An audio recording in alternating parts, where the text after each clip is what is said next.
Hello guys, this is Abhinav Shetbare and welcome to Exam Shadow।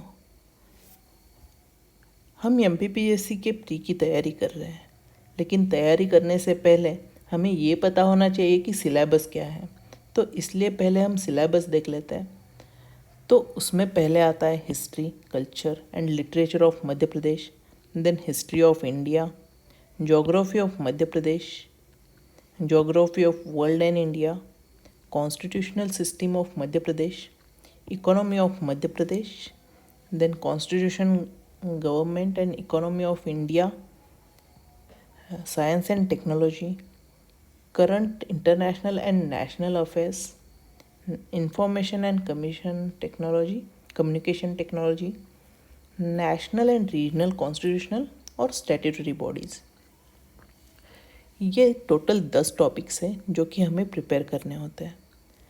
अगर देखा जाए तो ये सारे के सारे टॉपिक्स करने हैं, लेकिन इसमें से अगर ये 10th वाला टॉपिक लिया जाए तो इसमें आते हैं election commission of India, then state election commission, UPSC, Madhya Pradesh public service commission, control and auditor general, NITI Aayog, human rights commission, women commission, child protection commission, scheduled caste and scheduled tribes commission जैसे SC और ST commission भी बोलते हैं, backward class commission, information commission, vigilance commission, national green tribunal, food preservation commission etcetera. ये कुछ commissions हैं और constitutional bodies या फिर स्टैट्यूटरी बॉडीज़ हैं। ये जो टॉपिक्स हैं वो हर एक टॉपिक बहुत छोटा छोटा है, लेकिन इसमें से पॉइंट्स भी अगर एक बार समझ में आ जाए और हमें इसमें जो छोटे छोटे फैक्ट्स हैं वो अगर याद रह जाए तो ये वाले मार्क्स हम कभी नहीं गवा सकते, क्योंकि इसके जितना इजी टॉपिक और कोई नहीं है और ये मार्क्स हमें नहीं गंवाने चाहिए। तो इसलिए पूरे 10 टॉपिक्स में से पहले हम ये 10th यूनिट ही कर लेंगे। तो इसमें भी अगर पहले देखा जाए तो फर्स्ट हम इलेक्शन कमीशन ऑफ इंडिया पे फोकस करते हैं। तो हमें ये पता चल गया कि सिलेबस में क्या क्या चीज़ें मेंशन्ड है, लेकिन अगर चीज़ें पढ़नी है तो पढ़ने से पहले हमें ये देखना चाहिए कि एक्चुअल में एग्ज़ाम में क्वेश्चंस कैसे आते हैं, किस तरीके से फ्रेम होते हैं, ताकि हमें आइडिया लग जाए कि हमें पढ़ना क्या होगा। क्योंकि इलेक्शन कमीशन ऑफ इंडिया तो है पता है, लेकिन इसमें भी क्या क्या पढ़ना चाहिए क्या नहीं, ये तो हमें एग्ज़ाम में आए हुए क्वेश्चंस देख के ही पता चलेगा, है ना। तो इसलिए हम चलते हैं कौन कौन से क्वेश्चंस पहले पूछे गए हैं वो देख लेते हैं। तो उसमें देख लेते हैं कौन कौन से क्वेश्चंस आए हैं। जैसे ये मेघालय पीएससी, यूपीपीएससी, ये अलग अलग कमीशंस है।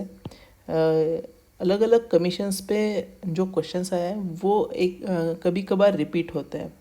जैसे अलग अलग स्टेट्स में, जैसे यूपीपीएससी से एमपीपीएससी में क्वेश्चंस आते हैं, तो वो क्वेश्चंस कभी कभार रिपीट होते हैं। इसलिए हमें सारे के सारे स्टेट पीसीएस में जो जो क्वेश्चंस आए वो देखने हैं। तो चलो स्टार्ट करते हैं। पहले देख लेते हैं कि कैसे क्वेश्चंस पूछे गए। Chief election commission can be removed from his office by. तो कौन रिमूव करता है इसके बारे में पूछा है। अभी तो हमें पता नहीं है कि कौन रिमूव करता है, लेकिन धीरे धीरे जैसे जैसे हम पढ़ते जाएंगे वैसे वैसे हमें आइडिया लग जाएगा कि कौन रिमूव करता है। ये सारी चीज़ें हम पढ़ने वाले हैं। अब सेकंड क्वेश्चन है, chief election commissioner can be removed from office by. तो यहाँ पे भी रिमूवल के बारे में ही पूछा गया है, लेकिन ये जो इसमें ऑप्शंस है, both houses of parliament by 2/3 majority, the same procedure. मतलब इन शॉर्ट क्या है कि प्रोसीजर के बारे में पूछा गया है कि रिमूवल प्रोसेस कैसी है, मतलब किस तरीके से रिमूव किया जाता है। अब नेक्स्ट क्वेश्चन देख लेते हैं। Chief election commission of India is equal to the, मतलब वो मतलब किसके साथ इक्वल पावर्स में आता है, ये पूछा गया है। तो हमें ये भी पता होना चाहिए। फिर इसके बाद टेन्योर के बारे में क्वेश्चन है कि what is the tenure of chief election commissioner of India. तो हमें टेन्योर के बारे में भी पता होना चाहिए। इसके बाद नेक्स्ट क्वेश्चन है 5th वाला, उसमें ये पूछा गया है कि election commissioner can be removed by the, तो कौन रिमूव करता है ये पूछा गया है। इसके बाद chief election commissioner of India is appointed by, कौन अपॉइंटमेंट करता है ये भी पता होना चाहिए हमें। इसके बाद constitution of India provides for the election commissioner under the article, तो कौन से आर्टिकल में आते हैं इलेक्शन कमिश्नर ऑफ इंडिया, ये पता होना चाहिए। इसके बाद नेक्स्ट क्वेश्चन है under which article of Indian constitution there is provision for election commission. तो देखो मैंने बोला था ना कि क्वेश्चंस रिपीट होते हैं, तो ये MPPCS में जो क्वेश्चन आया था 2014 में, वही क्वेश्चन UPPCS में मेंस में 2010 में आया था, और वही सेम क्वेश्चन UPPCS में प्री के 2016 में आया है। और ऐसे बहुत सारे क्वेश्चंस मिलेंगे जो रिपीट हुए हैं, जैसे यहाँ पे भी देख सकते हैं आप कि उत्तराखंड PSC में जो आया है 2010 में, वो पहले 2007 में दूसरे एग्ज़ाम्स में आया था UDA LDA के। तो ऐसे ही आपको बहुत सारे क्वेश्चंस मिलेंगे जो कि रिपीट होते हैं, इसीलिए हमें प्रीवियस ईयर क्वेश्चंस को देखना चाहिए कि कौन कौन से क्वेश्चंस आते हैं, और इसकी वजह से हमें एक आइडिया लग जाता है कि हमें क्या क्या करना चाहिए और एक्चुअल में पढ़ना क्या चाहिए। तो 9th क्वेश्चन है कि which one of the following functions is not related to the election commission. तो हमें फंक्शंस भी पता होने चाहिए कि इलेक्शन कमीशन क्या करता है, उनका फंक्शन क्या है। तो नेक्स्ट देख लेते हैं, election to the office of the president is conducted by. तो इलेक्शन कौन कंडक्ट करता है इसके बारे में क्वेश्चन है। एक्चुअली आप कहोगे कि ये प्रेसिडेंट का क्वेश्चन है, ऑब्वियसली ये प्रेसिडेंट के चैप्टर का क्वेश्चन है, लेकिन अगर वैसे देखा जाए तो ये फंक्शन किसका है इस पे डिपेंड करता है। ये प्रेसिडेंट के इलेक्शन कंडक्ट करने का function election commission of India का है, इसलिए ये इसमें क्वेश्चन मतलब दोनों में सॉल्व कर सकते हैं। नेक्स्ट क्वेश्चन देख लेते हैं, which of the following is not related to election commission. तो इलेक्शन कमीशन के यहाँ पे भी फंक्शंस के बारे में पूछा गया है कि कौन कौन से क्वेश्चन फंक्शंस है और कौन से नहीं। तो नेक्स्ट क्वेश्चन है, which one of the following is correct with respect to commencement of the election process in India. तो इलेक्शन प्रोसेस के कमेंसमेंट के बारे में क्वेश्चन है, ये IAS प्री में पूछा गया था 1995 में। तो नेक्स्ट देख लेते हैं, नेक्स्ट क्वेश्चन है UPPCS मेंस 2009 में पूछा गया है, who decides disputes regarding disqualification of member. तो डिस्क्वालिफिकेशन के डिस्प्यूट्स के बारे में कौन डिसाइड करता है ये पूछा गया है। तो ये भी इन शॉर्ट मतलब इलेक्शन कमीशन के फंक्शंस के बारे में ही क्वेश्चन है। अगर नेक्स्ट क्वेश्चन देखा जाए, while deciding any question relating to disqualification of the member of parliament, president shall obtain the opinion of। तो देखना कि जो 13th वाला क्वेश्चन था UPPCS मेंस में 2009 में पूछा गया था, वही थोड़ा ट्विस्ट करके फिर से पूछा गया है UPPCS 2015 में के प्री में। तो आपको अभी तक प्रीवियस ईयर्स का इम्पोर्टेंस पता चल गया होगा क्यों मैं इतना फोकस कर रहा हूँ प्रीवियस ईयर्स पे। तो नेक्स्ट इसीलिए नेक्स्ट क्वेश्चन देख लेते हैं, if in an election to the state legislative assembly the candidate who is declared elected loses his deposit it means that. तो इलेक्शन प्रोसेस के बारे में पूछा गया है कि क्या है। नेक्स्ट क्वेश्चन है, the decision to disqualify the person declared convict by the court to contest the elections has been made by। तो ये डिस्क्वालिफिकेशन का डिसीजन कौन लेता है। Right to vote in India is a, तो ये कौन सा राइट है ये पूछा गया है। तो देखना कि यहाँ पे भी यूपीपीसीएससी के 2010 में पूछा गया था, 2015 में भी पूछा गया है, तो क्वेश्चंस रिपीट हो रहे हैं। नेक्स्ट देख लेते हैं, voting right by the youths at the age of 18 years was exercise for the first time in general election of. तो कौन से इलेक्शन में हमें 18 ईयर्स का फर्स्ट टाइम यूज़ करते हुए देखा गया, तो ये भी पता होना चाहिए हमें।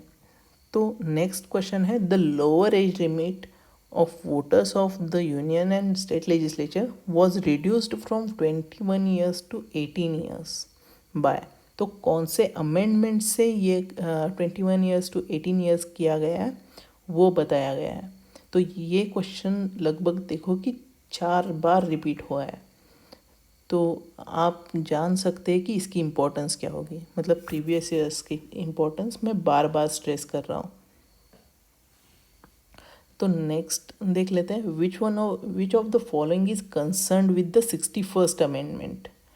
तो एक्चुअल में देखा जाए तो ऊपर वाले क्वेश्चन का 21st ईयर टू 18 ईयर्स का इसका आंसर 61st अमेंडमेंट है। और यही क्वेश्चन अगर हमने किया होता तो ये सेम क्वेश्चन फिर से रिपीट हुआ है, थोड़ा सा लैंग्वेज को ट्विस्ट करके। अब नेक्स्ट देख लेते हैं, विच one of the following statements regarding exit pole is correct. Exit poll के बारे में पूछा गया है, तो एग्जिट पोल के बारे में हमें पता होना चाहिए। तो नेक्स्ट देख लेते हैं, what is the total number of electors in Lok Sabha elections of 2009 in million. तो हमें टोटल नंबर ऑफ इलेक्टर्स के बारे में पता होना चाहिए। ये जो क्वेश्चन है 2004 में पूछा गया था, तो हमें करंट रिलेवेंस लेके भी देखना होगा कि क्या क्या मतलब सिचुएशन चेंज हुई है या नहीं हुई है। दिनेश गोस्वामी कमेटी रिकमेंडेड, तो इस कमेटी ने क्या रिकमेंड किया था। तो ये 97 का क्वेश्चन है। उस टाइम पे ये कमेटी थोड़ी न्यूज़ में थी, इसलिए ये क्वेश्चन आया था।